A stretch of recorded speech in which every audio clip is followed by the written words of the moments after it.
to Good Game Pocket Edition, our slimmed-down summary for gamers by gamers. I'm Hex. And I'm Barjo, and this week it's a pirate's life for us as we have a look at Assassin's Creed 4 Black Flag. Not a bad-looking tinderbox you got there. Is it envy? Because mine's bigger than yours. But before we sing any sea shanties, Barjo, it's time to get down to business and put our Warfaces on. Movement is your most important ability. A static target is a dead target. Warface is the first free-to-play shooter from Crytek, the studio behind Crysis. The game's foundation is built from the elements of several big-name shooters.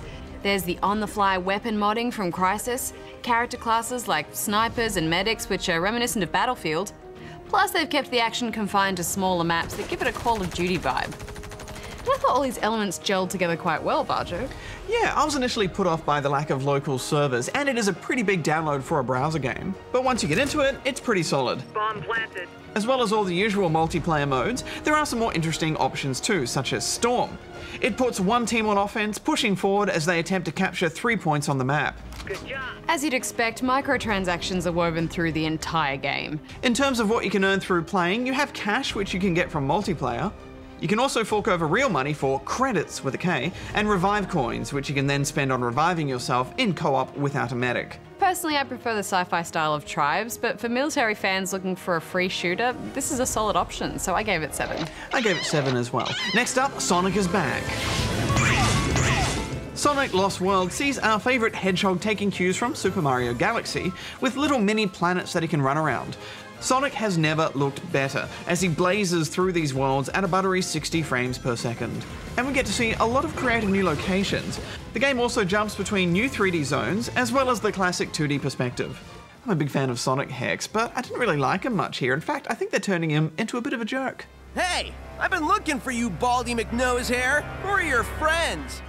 This is a Sonic game, so I wanted to go fast, but there were so many confusing sections. I had no idea where I was supposed to go here, so I just wandered around lost for a while until I noticed that I needed these birds to pollinate this flower. Yes, sadly this joins a long line of bad Sonic games, fiddly controls and frustrating level design, so I gave it 4 out of 10 rubber chickens. It was a 5 from me.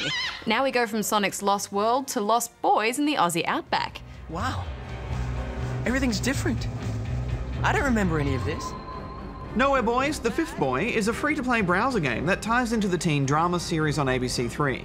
The game casts you as a boy who's trapped between dimensions in a limbo world called Negative Space. With the help of a spirit guide and an elemental talisman, he'll attempt to escape the dark forces pursuing him and get back to reality. Order must be restored. Being a browser game, the visuals are pretty basic, but I was impressed with this game's creativity. In this limbo zone, the boy can see the real world through tears in space. As he progresses, he finds items like this lantern that he can pass through the tears to the Nowhere Boys. Then that lantern pops up in an actual episode of the TV show. That's the lamp I just had. It's a clever idea, and the game has some robust game mechanics as well. Place the talisman in the well. I will imbue it with my energy. The talisman lets you equip a handful of elemental powers. Air lets you do massive super jumps around the place, whereas water can be used for things like freezing platforms to jump across oceans. We did hit a handful of bugs though, like here when he gets stuck on scenery. There's some pretty cheesy dialogue as well, but as a compliment to the TV show, it's a solid browser game, and I gave it 7.5 out of 10 rubber chickens. It was 7 from me. Okay, let's hit pause in the games and go answer some questions. All right. Good game. All right, what's our question for this week, Hex? Well, how about we look at this one from Daniel, aka Shade Phoenix, or Dan324, who is from that awesome place, I Live XP, in South Australia. Hey, good game. I love watching the show, and your review have really helped me decide on some games. I have recently purchased a really nice game called Star Citizen and was hoping you could do a review on it at some time. Sadly, it's not finished yet, but it has got a pre-alpha release and a up-and-coming dog-fighting Spaceship Wars add-on. Thanks for reading this. Yes, Dan, it's an exciting project, isn't it? A new space combat sim. I think we briefly mentioned it a few weeks ago talking about space games, but for those not in the loop, Star Citizen is a new game from Chris Roberts, the creator of Wing Commander. And it's currently proving very popular in the crowdfunding scene, having raised an astounding $25 million already. Yeah, and they're still adding stretch goal targets as the funding seems to increase by another million almost every other week. The visuals they've been showing off do look pretty amazing, so we can only hope the actual gameplay delivers too, because it's a super ambitious project. I imagine you'll need about 7 graphics cards to run it and a brand new monitor, but I might even get a joystick again. I haven't had a joystick on my computer since the 90s. As for if we can review it, well, I think the main game is due at the end of next year, but obviously there will be the alpha and beta tests before that, and I believe they're releasing a standalone dogfighting portion early as well. I'd say it'll be sometime in 2014, and hopefully, yeah, we can look at it. Absolutely. Speaking of reviews, Heck, do you know what time it is? Oh, it's your review time? It is your review time. I wanted to say it. Well, I said it. And how's this for a tenuous sci-fi link, Hex? What do you hear? Nothing but the rain? That's right, Hex. No, you're supposed to say, so grab your gun and bring in the cat. Oh. It's from Battlestar Galactica. I don't remember Never that mind. bit. I do like Battlestar Galactica. I don't remember that little bit. So let's see what people thought of Rain. And it seems a bit divisive, with some loving it and some not so much. Grizzly90, for example, seemed very impressed, writing, "Wow, just wow, 10 stars." Wood Member, meanwhile, seems less impressed, saying, "It's ironic that a game named Rain can be so dry in terms of gameplay. 2.5 stars. Meanwhile, Shamron seemed completely enamored with it in his review, saying, "Good, 10 stars." And Sergeant Dr. Peppers here fell into the middle, writing, "Makes no sense whatsoever. 7 stars. Ah, the good old safety score of 7. Not too high, not too low, could be taken either way. But on that note, Hex, we should go back to the studio. My name is Wood Member. Good game. In Assassin's Creed 4 Black Flag, Ubisoft have come in cannons blazing, ready to recapture glory. Here's to our pirate republic, lads. You play as Edward Kenway, father of Haytham Kenway, who we spent a brief stint in the boots of in AC3. And Hex, I instantly found Edward so likeable. Yeah, he's a much more appealing character from the offset than both Connor and Haytham.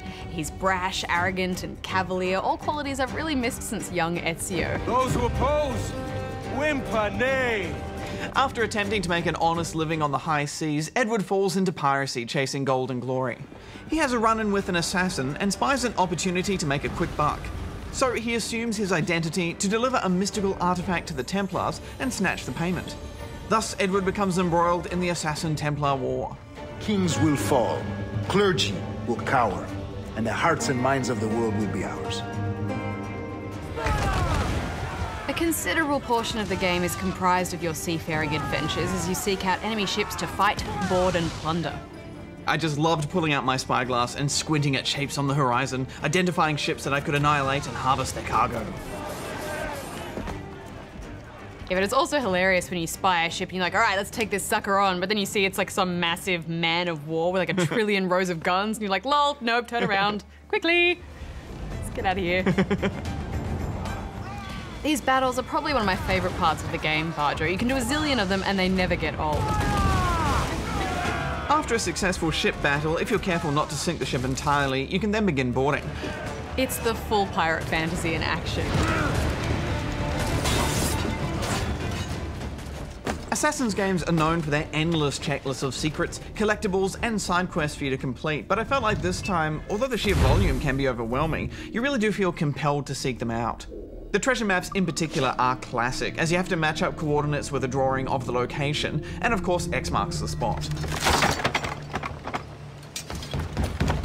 Plus there are the main story quest chains, which will have you chasing down Templar keys and mystical Mayan stones. Has a strange look. Is it worth something? Barjo, this is where these games really hook me, line and sinker. Anytime there's some cool armor set locked behind a gate or a mysterious door where you need X amount of stones to see what's behind it, I become consumed with finding them, as in 10 more minutes turns into an all-nighter, and I haven't really felt that tug since AC2, but I was right back into this. It just brings out something obsessive, doesn't it? Yeah. Your journey will take you through all sorts of undiscovered locations, from small islands to large port towns. And it's there where you'll get right back into the familiar territory of stealth and assassinations. Assassin's Creed always encourages the stealth option. The areas are literally designed with multiple ways to be sneaky, a thoughtfully placed branch, a hay bale. But if your stealth plan fails and you do mess up, you can still fight your way out of it in certain cases.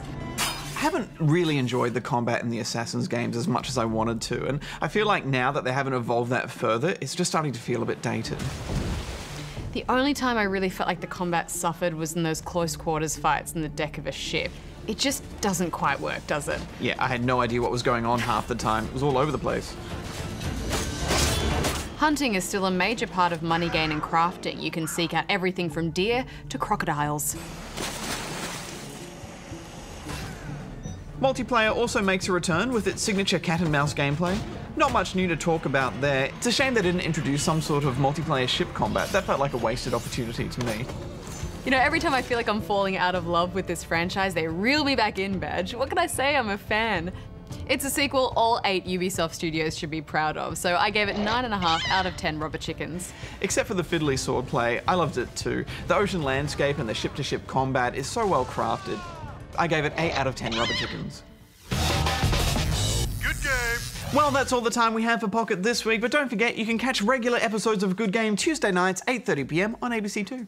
Next week, we fix our crosshairs on Battlefield 4. We got this. We got this. Yes. Till next time, may all your games be good ones. Hex out. Banjo out.